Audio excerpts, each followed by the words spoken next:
میکه هم د ځانه جوړول نه دي پکار چې هر څه یې فقط زه وخورم او بس.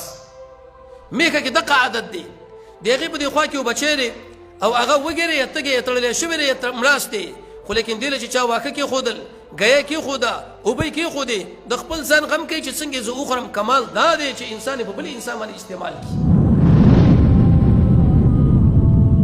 حدیث کې راځي رسول الله صلی الله علیه وسلم فرمایي وی هغه سړی به جنت ته داخل نشي چې کله دا په خېټه باندې موړ دی او خوا کې ګاونډي وږی دی. ته اوس سوچ وکړه تا څومره پوښتنه کړې ده. د عمل د قبلېدو دپاره ته دا شک ګڼې چې عمل په دې باندې قبلېږي چې چا به شرک نه یې کړی، الحمدلله وی زه د قبر پرستۍ نه بچ یم. د عمل د قبلېدو دپاره اساسي شرط دا چې چا طاغوت نه منډه نه یې کړي، الحمدلله وی که طاغوت په تایید کې واقع نه یم غواړم یم نه. لیکن دغه عمل دی د جنت د داخلېدو دپاره اساسي او بنیادي سبب دا دی چې ته په خېټه موړې ګاونډی دې وږي. رسول الله صلی الله علیه وسلم فرمایي جنت له نشي تللی، ایمان در کې سره نشته دی. ما تاسو څومره ځایبي کړي د خپلو کورو ګاونډیانو.